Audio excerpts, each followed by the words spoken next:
सभागृहातील सर्व ज्येष्ठ पत्रकार मित्रांनो, पत्रकारांचा कार्यक्रम म्हटला की त्या ठिकाणी दोन शब्द येतात.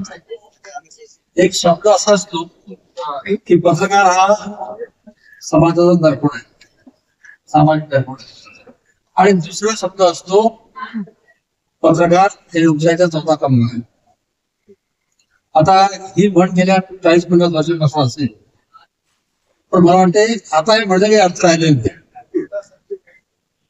कारण की आता पत्रकारिता झालेली आहे, म्हणजे एखादं वर्तमानपत्र आहे. आता जवळपास 70-80% वर्तमानपत्र त्या पक्षाचे मुखपत्र आहेत. मग ते त्यांच्याच पक्षाची बाजू मांडतात, त्यांच्या पक्षाने चुकीचं काम केलं असेल तरी तेच म्हणतात की आमचं बरोबर आहे म्हणून. आणि बऱ्याच ठिकाणी आपण बघतो की ज्याला आपण समाजात असे म्हणतो, तर त्या ठिकाणी तसं वाटत नाही काही. आता दोन उदाहरण तुम्हाला या ठिकाणी आता मला बोलायचं नव्हतं, 25 वर्षापूर्वी विलासराव देशमुख मुख्यमंत्री होते. अकोला कृषी विद्यापीठामध्ये शेतकऱ्यांचा मेळावा होता, कार्यक्रम झाला. त्यावेळेस कॉटन फेडरेशन चालू होतं. त्या मेळाव्यामध्ये विलासरावजी असं बोलले की कॉटन फेडरेशनने तोट्यात घेतले. याचं कारण असं की शेतकरी पाणी भरून आणतात आणि मीठ घालून आणतात उसामध्ये, आपल्या कापसावर, म्हणून आम्हाला पाऊस येतो. आता ही गोष्ट 100% खरी आहे. पण दुसऱ्या दिवशी सगळ्या पत्रकारांनी इतकी टीका केली, शेतकऱ्याच्या विरोधात बोलले, शेतकऱ्याच्या विरोधात बोलले. शेवटी 4-5 जणांना दिल्ली व्यक्त करावं लागतं. म्हणजे खरं बोलणारी माणसाला दिल्ली व्यक्त करावं लागतं. तसं दुसरं कसं, एकदा परभणीचे जिल्हाधिकारी बोलले की जितक्या शेतकऱ्यांनी आत्महत्या केल्या मी सगळ्यांचा सर्वे केला, एखादी शेतकऱ्याने कर्जबाजारीमध्ये आत्महत्या केलेली नाही. सगळ्यांनी व्यसनाधी नाही म्हणून आत्महत्या केलेली आहे. दुसऱ्या दिवशी पत्रकार इतकं झोपत त्यांना इतकं झडपतं की शेतकऱ्यांनी बोलतात त्याने बरोबर त्यांनी दिल्ली व्यक्त केली, ती माहिती चूक झाली. आता खरं बोला, तुम्ही असं करत कसं काय खरं बोलता. आता पत्रकार जसं मुख्यमंत्री असते. आता एक बीड जिल्ह्याचं उदाहरण घेतलं. बीड जिल्ह्यामध्ये ज्या व्यक्तींच्या बद्दल गेल्या 2 वर्षांपासून तुम्ही त्यांचं चांगलं सांगत होते, आज ते सगळे जेलमध्ये गेले, आज तुम्ही त्याच्या विरोधात सांगताय. ते जे करत आहेत तुम्हाला माहित नव्हतं का? 28 माहित होते काय करतात. पण एकाही पत्रकाराने एकही लाईन आजपर्यंत गेलेली. मी 2 वर्षाचे पेपर आमच्या माणसाला सांगितले की म्हणून तू एखादी बातमी गेली, एकही बातमी नाही. पण त्या लोकांनी त्या ठिकाणी हप्ता मागणे, बाकी भानगडी करणे सगळंच केलं जाते, पण एकही वर्तमानपत्र एकही बातमी नव्हती. आता आज जेलमध्ये गेले म्हणून मी आता मागचं सगळं काढणार आहे.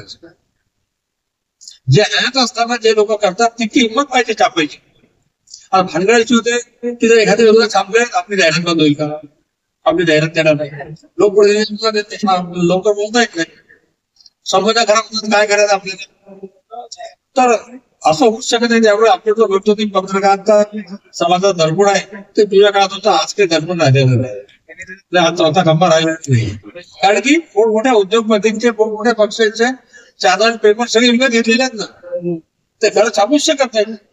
त्यामुळे तो चौथा खंबा होऊच शकत नाही. असो जे आहे त्या सगळे काय परिवर्तनशील असतो. तुम्हाला सुद्धा त्याप्रमाणे परिवर्तन व्हावं लागेल. पत्रकार पूर्वी बुलढाणा शहरामध्ये 5-6 पत्रकार होते. ते आले की त्यांना समाजाचा रिस्पेक्ट होता. आता आज पत्रकार यासाठी जाहीर बघायला हवा. हे त्यावेळेस असं काहीच नव्हतं ना. आणि मला सगळ्यात त्याच्यापूर्वी सांगितलं कोणी कसं काय पत्रकार काहीतरी त्याला महिना 2 महिन्यात ट्रेनिंग पाहिजे. एक पेपर रजिस्टर करायचं आपला, दुसऱ्या दिवशी ते मनात असते किती व्याकरण आहे त्यांची भाषेचा दर्जा काय. आम्ही पत्रकार एक जोडाक्षर लिहिता येते नीट आणि पत्रकार झाला असं नाही शकत. काहीतरी काय केलं पाहिजे की पत्रकार जर व्हायचं 2 महिन्यात ट्रेनिंग आहे बाबा.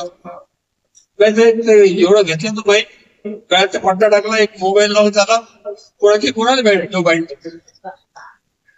काय ते सगळं कठीण झालं ते पत्रकारिता.